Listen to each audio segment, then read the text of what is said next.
ہو سکتا ہے وہ تمہاری میزبانی سے خوش ہو کر تمہیں پسند کر لے اور تم سے شادی کرنے کا اعلان کر دے۔ ٹھیک ہے، جھنڈا جادوگر خوش ہو کر بولا، میرے محل چلو، میں شہزادی کی بہترین خاطر تواضع کروں گا۔ ارے جھنڈے کے جھنڈے ہی رہو گے کیا؟ کلفہ جادوگر نے منہ بنا کر کہا، شہزادی تھکی ہوئی ہے بگھی کا سفر کر کے، اسے ہوائی تخت پر لے چلو، بگھی ہم یہیں چھوڑ جائیں گے۔ جھنڈا جادوگر نے ایک منتر پڑھ کر زمین پر پھونکا، فوراً ہی وہاں ایک خوبصورت تخت نمودار ہو گیا۔ کلفہ جادوگر بگھی سے اترا، پھر بگھی کا پردہ ہٹا کر شہزادی سے بولا، آؤ شہزادی حضور، تخت پر بیٹھو، ہم ہوائی سفر کریں گے اب۔ شہزادی بگھی سے اتری اور کلفہ جادوگر اس کا ہاتھ پکڑ کر تخت پر آ بیٹھا۔ جھنڈا جادوگر نے محافظوں کو بگھی کا خیال رکھنے کا حکم دیا، پھر تخت پر بیٹھا اور تخت کو پہلے محل چلنے کا حکم دیا۔ تخت فضا میں بلند ہوا اور شہر کی طرف اڑنے لگا۔ شہر پہنچ کر تخت جھنڈا جادوگر کے محل میں اترا، وہ تینوں تخت سے اترے اور تخت غائب ہو گیا۔ جھنڈا جادوگر شہزادی اور کلفہ جادوگر کو محل کے ایک کمرے میں لایا اور عزت سے کرسیوں پر بٹھایا۔ یہاں تمہارے علاوہ اور کون کون رہتا ہے؟ کلفہ جادوگر نے جھنڈا جادوگر سے پوچھا۔ کوئی بھی نہیں، پہلی بیوی تو 6 ماہ پہلے فوت ہو گئی تھی، جھنڈا جادوگر نے بتایا۔ پھر اس نے شہزادی سے پوچھا، شہزادی پہلے کھانا پیش کیا جائے یا شربت؟ شہزادی نے ہاتھ سے کلفہ جادوگر کی طرف اشارہ کیا۔ کلفہ جادوگر نے جھنڈا جادوگر سے کہا، جھنڈا جادوگر، تم نے شہزادی سے جو بات کرنی ہو وہ مجھ سے کرو، کیونکہ اس کے باپ طلسم لاہوت کے بادشاہ نے اس پر پابندی لگائی ہے کہ شادی سے پہلے یہ کسی سے بات نہیں کرے گی، اور مجھے اس کا ترجمان مقرر کر کے ساتھ بھیجا ہے کہ اس کی جگہ میں بات کیا کروں۔ شہزادی کے لیے پہلے کھانا منگواؤ۔ جھنڈا جادوگر حیران ہوا، اس نے ایک منتر پڑھ کر ہوا میں پھونکا، فوراً ہی ایک طلسمی جن نمودار ہو کر بولا، کیا حکم ہے میرے آقا؟ مہمانوں کے لیے دعوت طعام کا فوراً انتظام کرو، جھنڈا جادوگر نے حکم دیا۔ طلسمی جن غائب ہو گیا۔ چند لمحوں میں وہ کھانوں سے بھرا ہوا ایک بہت بڑا تشت اٹھائے نمودار ہوا اور تشت میز پر رکھ کر غائب ہو گیا۔ کلفہ جادوگر نے شہزادی کو کھانے کا اشارہ کیا، پھر وہ تینوں کھانے لگے۔ کھانے کے دوران کلفہ جادوگر نے جھنڈا جادوگر سے کہا، جھنڈا جادوگر، شہزادی نے مجھے اشارے سے بتایا کہ وہ تمہیں پسند کرتی ہے، لیکن مسئلہ یہ ہے کہ تم ایک غریب آدمی ہو، جبکہ شہزادی کی شادی کسی دولت مند آدمی سے ہونی چاہیے۔ بے فکر رہو، جھنڈا جادوگر نے کہا، میرے پاس بہت دولت ہے، پورے 20 صندوق مال و زر سے بھرے ہوئے ہیں۔ اچھا، کیا تم نے وہ صندوق زمین میں دفن کر رکھے ہیں؟ کلفہ جادوگر نے حیران ہو کر پوچھا۔ نہیں، ساتھ والے کمرے میں پڑے ہیں، جھنڈا جادوگر نے جواب دیا۔ کھانا کھانے کے بعد کلفہ جادوگر نے شہزادی سے کہا، شہزادی حضور، آپ قلاقند کھا لیں، منہ میٹھا ہو جائے گا۔ پھر اس نے جیب سے قلاقند کا لفافہ نکالا، ایک ٹکڑا شہزادی کو دینے کے بعد دوسرا ٹکڑا جھنڈا جادوگر کی طرف بڑھایا۔ لو جھنڈا جادوگر، تم بھی کھاؤ، شہزادی گندل کو قلاقند بہت پسند ہے۔ وہ دونوں قلاقند کھانے لگے۔ چند لمحوں میں ان کے سر چکرائے اور وہ بے ہوش ہو کر گر گئے، کیونکہ قلاقند نشہ آور تھی۔ کلفہ جادوگر اصل میں امرو عیار تھا۔ اس نے شہزادی گندل کو اٹھا کر زنبیل میں ڈالا۔ وہ لڑکی دراصل ایک غریب بڑھیا تھی اور آج صبح امرو کے گھر کے راستے میں بیٹھی بھیک مانگ رہی تھی۔ امرو نے اسے بھیک میں چند روپے دیے تو وہ بولی، اتنے بڑے عیار ہو، جادوگروں کو لوٹ کر لاکھوں روپے کماتے ہو اور مجھے چند روپے دے رہے ہو؟ میری پوری مدد کرو، میں بیوہ ہوں، مجھے اپنی گزر و بسر کے لیے کسی جادوگر کی دولت لا دو، ساری عمر تمہارے لیے دعا کرتی رہوں گی۔ میرے چھوٹے چھوٹے بچے ہیں، کمانے والا کوئی نہیں، بھیک مانگ کر گزارا نہیں ہوتا۔ امرو نے کہا، آج کل میرے پاس بھی کچھ نہیں، تم میرے ساتھ چلو، طلسم کی کسی جادوگر کی دولت لوٹ کر تمہارے حوالے کر دوں گا۔ بڑھیا تیار ہو گئی، چنانچہ امرو نے شہر میں کرایہ پر بگھی حاصل کی اور بڑھیا کے ساتھ چل دیا۔ راستے میں اس نے بڑھیا کی رنگ و روغن عیاری سے شکل تبدیل کر کے اسے شہزادی بنایا اور اسے سمجھایا کہ وہ گونگی بنی رہے اور کسی کے سامنے بات نہ کرے۔ اس طرح وہ بڑھیا کو شہزادی بنا کر یہاں لایا تھا اور اب اس کی ضرورت نہ رہی تھی۔ اس نے خود کو جھنڈا جادوگر کا ہم شکل بنایا اور جھنڈا جادوگر کو اپنا ہم شکل یعنی امرو بنا کر اس کے ہاتھ پاؤں باندھے، پھر اس کی زبان میں سوئی پیوست کر کے اسے زنبیل میں قید کیا اور محل کی تلاشی لینے لگا۔ ایک کمرے میں اسے مال و زر سے بھرے صندوق رکھے دکھائی دیے۔ اس نے سارا مال و زر اپنی زنبیل میں بھرا اور کمرے سے نکل آیا۔ محل کے دروازے پر ایک دربان کھڑا تھا۔ امرو نے اس کے پاس آ کر اس سے جھنڈا جادوگر کی آواز سے کہا، میرے لیے ہوائی گھوڑا بناؤ، میں گشت پر جاؤں گا۔ بہتر میرے آقا، دربان نے حیرت سے کہا، مگر آپ پہلے بھی تو گئے تھے۔ ہاں، لیکن میرے پیٹ میں درد ہوا تھا، اس لیے طلسمی تخت پر واپس آ گیا تھا۔ اب دوا کھا کر جا رہا ہوں۔ دربان نے ایک منتر پڑھ کر زمین پر پھونکا اور وہاں ایک طلسمی گھوڑا نمودار ہو گیا۔ امرو گھوڑے پر سوار ہوا اور گھوڑے کو سرحد کی طرف اڑنے کا حکم دیا۔ طلسمی گھوڑا فضا میں بلند ہوا اور سرحد کی سمت میں پرواز کرنے لگا۔ اسی لمحے پڑوس کے محل میں رہنے والا وزیر دفاع چھلکا جادوگر دربار جانے کے لیے باہر نکلا اور اس نے طلسمی گھوڑے کو فضا میں بلند ہوتے دیکھا۔ اس نے گھوڑے پر سوار امرو کو دیکھ کر سمجھا کہ وہ جھنڈا جادوگر ہے۔ چھلکا جادوگر نے اسے 3 دن پہلے سرحد پر محافظوں کا سالار مقرر کیا تھا۔ اسے حیرت ہوئی کہ جھنڈا جادوگر اس وقت کہاں جا رہا ہے، اسے تو اس وقت سرحد پر ہونا چاہیے تھا۔ وہ تیزی سے چلتا ہوا جھنڈا جادوگر کے دربان کے پاس آیا۔ اسے دیکھ کر دربان نے ادب سے سر جھکا کر سلام کیا۔ جھنڈا جادوگر صبح کی بجائے اب جا رہا ہے سرحد پر؟ چھلکا جادوگر نے دربان سے پوچھا۔ نہیں حضور، صبح جاتے تو میں اسے دیکھا تھا، اب وہ دوبارہ جا رہا ہے، دربان بولا۔ اس کے پیٹ میں درد تھا اور وہ دوا کھانے آیا تھا۔ یہ پتہ نہیں کہ آیا کب تھا، مجھے اس نے بتایا وہ طلسمی تخت پر آیا تھا۔ حیرت ہے کہ اس کا قد چھوٹا اور جسم پتلا ہو گیا ہے، جبکہ صبح جاتے وقت ایسا نہیں تھا۔ دربان کا جواب سن کر چھلکا جادوگر کو جھنڈا جادوگر پر غصہ آیا۔ اسے یقین ہو گیا کہ جھنڈا جادوگر سارا دن گھر میں پڑا رہا تھا۔ اس نے فوراً ایک منتر پڑھ کر زمین پر پاؤں مارا اور دوسرے ہی لمحے ایک جن نمودار ہو گیا۔ کیا حکم ہے میرے آقا؟ جن نے ادب سے پوچھا۔ فوراً جاؤ اور جھنڈا جادوگر کا گھوڑا روک کر اسے کہیں مت جانے دو، میں وہیں آ رہا ہوں، چھلکا جادوگر نے حکم دیا۔ طلسمی جن فوراً غائب ہو گیا۔ چھلکا جادوگر نے ایک اور منتر پڑھ کر زمین پر پاؤں مارا، سامنے ایک ہوائی تخت نمودار ہو گیا۔ وہ تخت پر بیٹھا اور اسے سرحد کی طرف اڑنے کا حکم دیا۔ تخت فضا میں بلند ہوا اور سرحد کی طرف اڑنے لگا۔ امرو ابھی سرحد سے پیچھے پہاڑیوں تک ہی پہنچا تھا کہ اچانک گھوڑے کے سامنے ایک خوفناک جن نمودار ہوا اور اس نے گھوڑے کی لگام پکڑ کر اسے روک دیا۔ جن کو دیکھ کر امرو ہوشیار ہو گیا۔ او گستاخ جن، تم نے میرا گھوڑا روکنے کی جرأت کیسے کی ہے؟ امرو نے سخت لہجے میں جن سے پوچھا۔ مجھے میرے آقا نے حکم دیا ہے امرو، جن اسے گھورتا ہوا بولا۔ اوہ، تمہارا آقا کون ہے؟ امرو نے چونکتے ہوئے پوچھا۔ وزیر دفاع چھلکا جادوگر، جن نے بتایا۔ مگر اس نے مجھے کیوں روکا ہے؟ امرو نے حیرت سے سوال کیا۔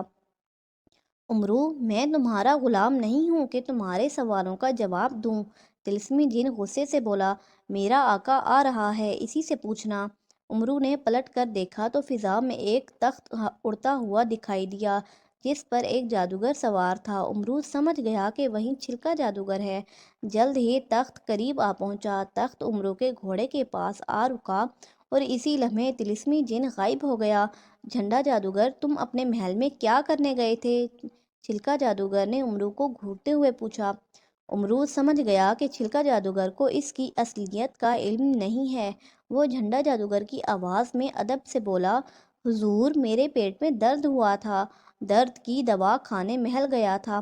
اچھا، سرحد پر گشت کرنے کس وقت گئے تھے؟ چھلکا جادوگر نے پوچھا۔ دوپہر کے وقت گیا تھا حضور، امرو بولا۔ چند منٹ پہلے واپس آیا تھا دوا کھانے۔ دربان نے تو کہا تھا کہ تم صبح گئے تھے، چھلکا جادوگر نے چونکتے ہوئے کہا۔ غلطی سے کہہ دیا ہوگا جناب، امرو نے منہ بنا کر کہا۔ آپ بے شک سرحد پر سپاہیوں سے پوچھ لیں۔ چھلکا جادوگر کچھ کہنے کی بجائے ایک منتر پڑھنے لگا۔ امرو ہوشیار ہو گیا۔ چھلکا جادوگر نے منتر پڑھ کر امرو کی طرف پھونکا، دوسرے ہی لمحے امرو کا طلسمی گھوڑا غائب ہو گیا اور ایک آہنی پنجرے میں بند نظر آنے لگا، جبکہ پنجرہ ہوا میں معلق رہا۔ امرو گھبرا گیا۔ حضور، میری کیا خطا ہے کہ آپ مجھے سزا دے رہے ہیں؟ اس نے چھلکا جادوگر سے پوچھا۔ تمہاری خطا یہ ہے کہ سرحد پر تم نے صبح جانا ہوتا ہے، لیکن تم دوپہر کو گئے۔ چھلکا جادوگر نے اسے گھورتے ہوئے کہا۔ دوسرا جرم یہ ہے کہ تم محض دوا کھانے کے لیے سرحد چھوڑ کر اپنے محل میں چلے آئے، جبکہ تم کسی سپاہی کو بھیج کر یا طلسمی ذریعے سے بھی دوا وہیں سرحد پر منگوا سکتے تھے۔ معاف کر دیں حضور، غلطی ہو گئی، آئندہ غلطی نہیں کروں گا، امرو نے مسکین سے لہجے میں کہا۔ چھلکا جادوگر نے ایک منتر پڑھ کر تخت پر ہاتھ مارا، فوراً ایک طلسمی پتلا نمودار ہو گیا۔ اسے دیکھ کر امرو پریشان ہو گیا۔ کیا حکم ہے میرے آقا؟ پتلے نے مؤدبانہ لہجے میں چھلکا جادوگر سے پوچھا۔ جھنڈا جادوگر کا قد چھوٹا اور جسم پتلا کیوں ہے؟ چھلکا جادوگر نے پوچھا۔ اس لیے کہ یہ جھنڈا جادوگر نہیں، خواجہ امرو یار ہے، اسی پتلے نے جواب دیا، اور چھلکا جادوگر بے اختیار اچھل پڑا۔ اس نے حیرت سے امرو کی طرف دیکھا اور ایک منتر پڑھ کر امرو پر پھونکا۔ دوسرے لمحے میں امرو کے چہرے سے رنگ و روغن اتر گیا اور اس کی اصل شکل نظر آنے لگی۔ چھلکا جادوگر نے پتلے پر پھونک ماری اور پتلا غائب ہو گیا۔ امرو، تمہاری اصلیت کا پتہ چل گیا ہے، بتاؤ جھنڈا جادوگر کہاں ہے؟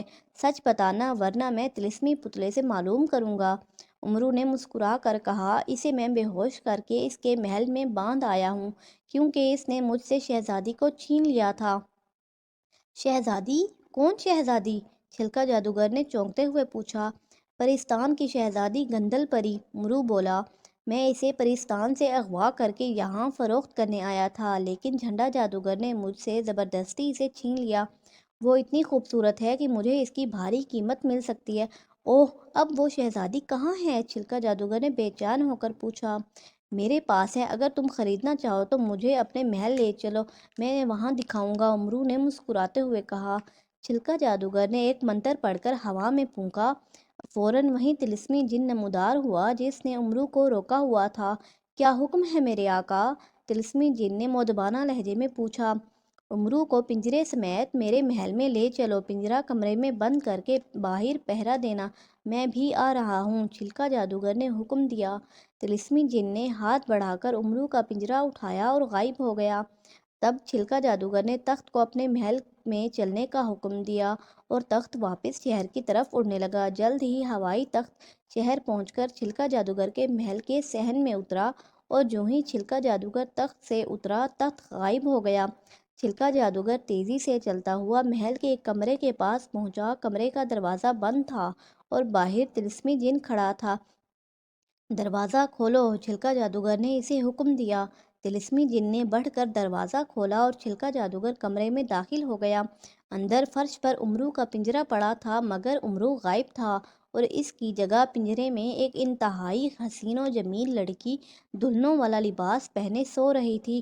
اتنی خوبصورت لڑکی کو دیکھ کر چھلکا جادوگر کے منہ میں پانی بھر آیا، اور اس نے فیصلہ کیا کہ وہ پرستان کی اس شہزادی سے شادی کرے گا۔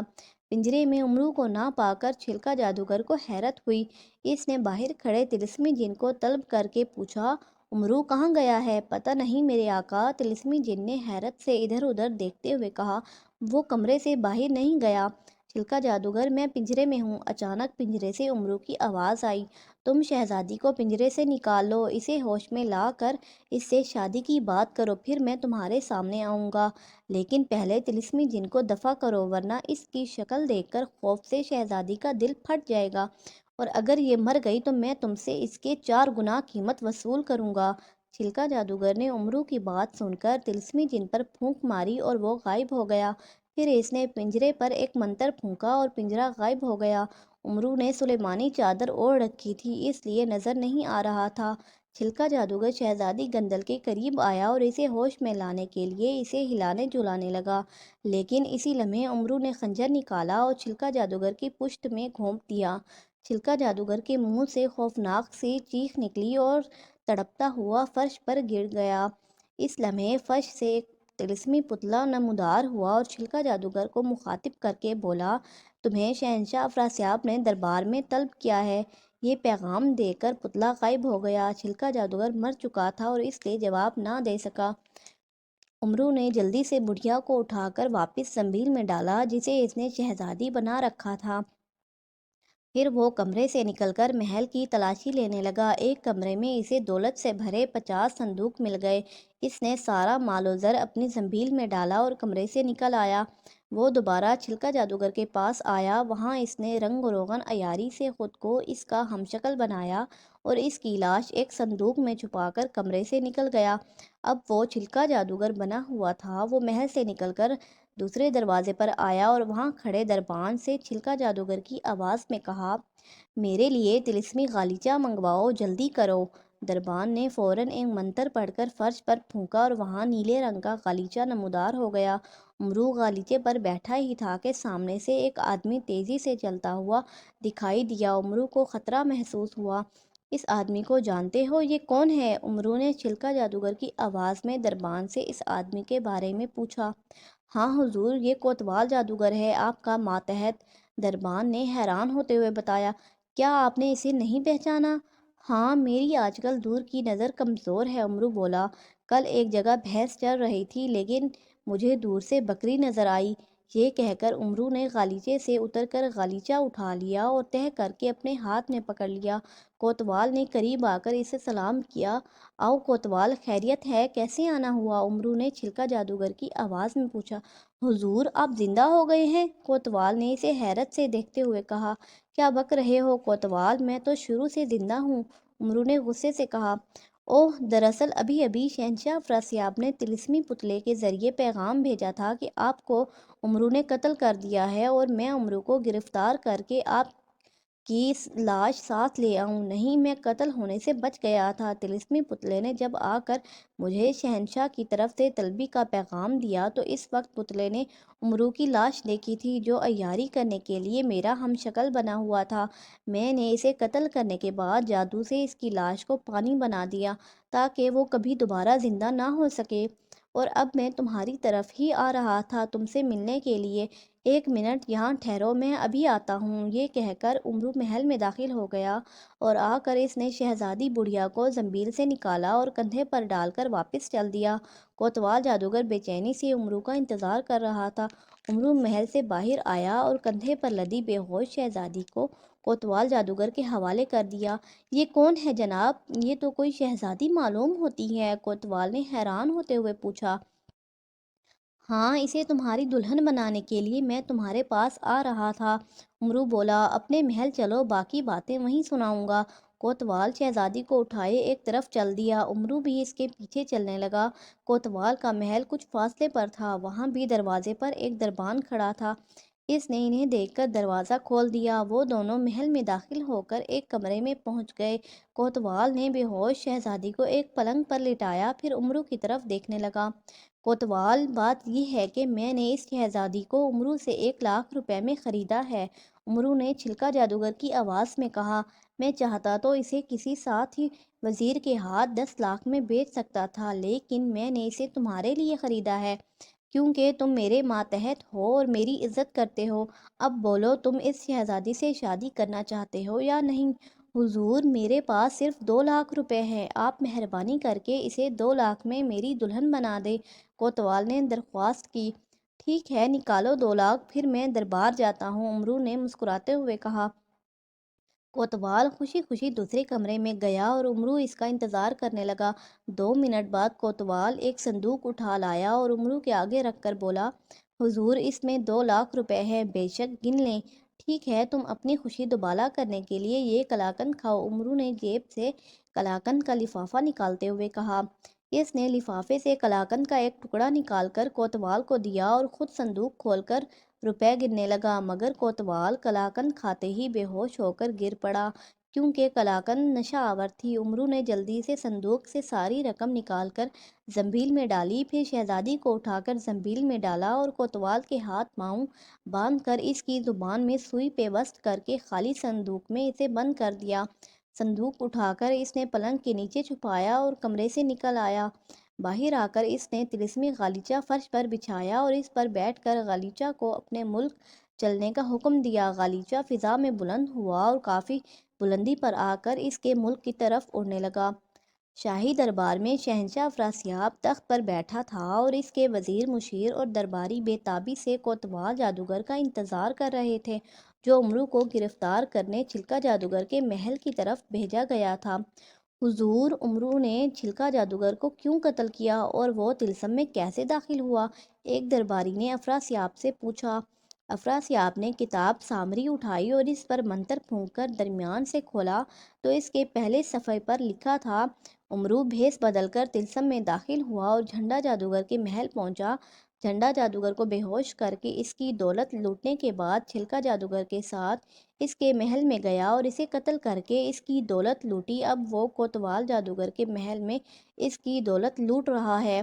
اوہ، کمبخت نے کوتوال پر بھی قابو پا لیا ہے! افراسیاب کتاب بند کرتا ہوا چلایا۔